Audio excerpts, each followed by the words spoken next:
Good morning and happy Wednesday. Today is June 19th. Today is a very special day for my family. But we'll talk about that a little later.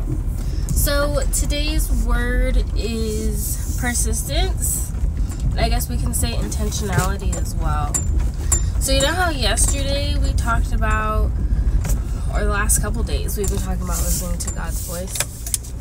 Well, someone very special, my family, did that over 30 years ago. And his name is Denzel Da Costa. Yes, Da Costa, that's my dad. So my parents are celebrating their 30th anniversary today.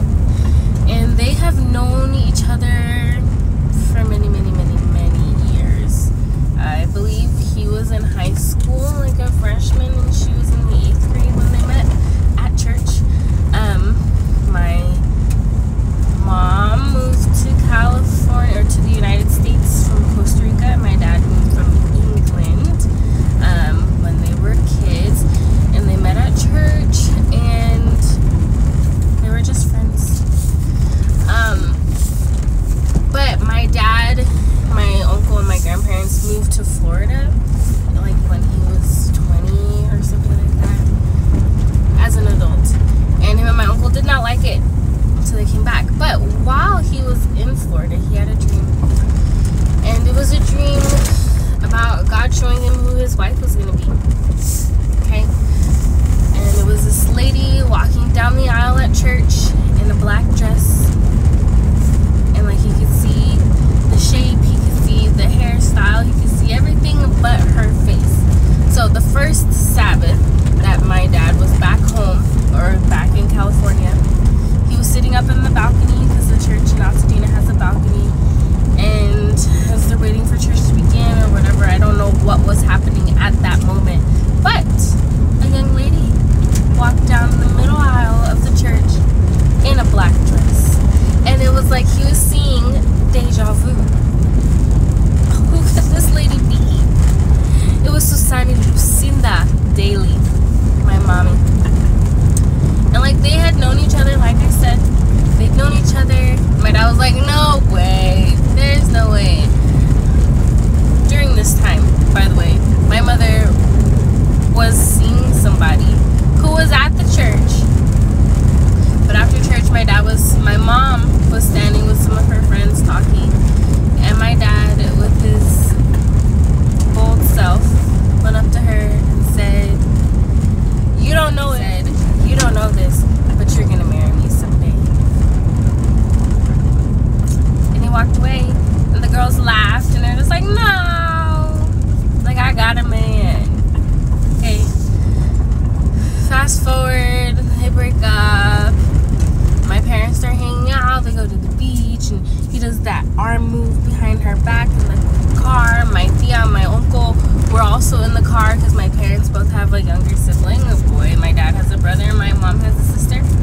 So Tia Roxy and Uncle Marvin were also there. They had gone to the beach and whatever. And my dad did that sly move, and he did the little thing on her back, and she always says it was like fireworks. Anyway, but she was so mad. She was like, no, I don't want to like Denzel. But here we are. Let's fast forward, and they get married in 1994, but that's not after trials. You know, family didn't want them together, people didn't want them together, but they got married, right? Do you know, by the time they said I do, these people, they were 24 and 25. They had their wedding paid off. They were not in debt after their wedding, you guys. Take notes. Do not go into debt for your wedding. Please. Anyways, but here we are, 30 years later.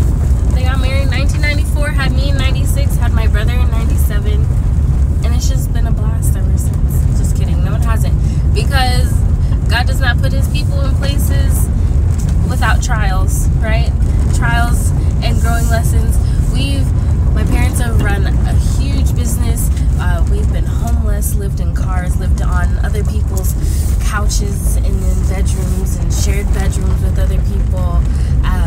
We've moved states. We've lived on big properties. We lived in tents. We've done it all. You know what? God has seen us through every single one of those things. But without my dad being intentional and sticking to his guns and believing the dream that God gave him, none of this would have happened. And granted, there were trials getting to the beginning of these 30 years, but also throughout the 30 years. But it has grown them closer as a couple. It's grown us closer as a family of 4. And we're able to share our story with other people. So, God gives you a dream.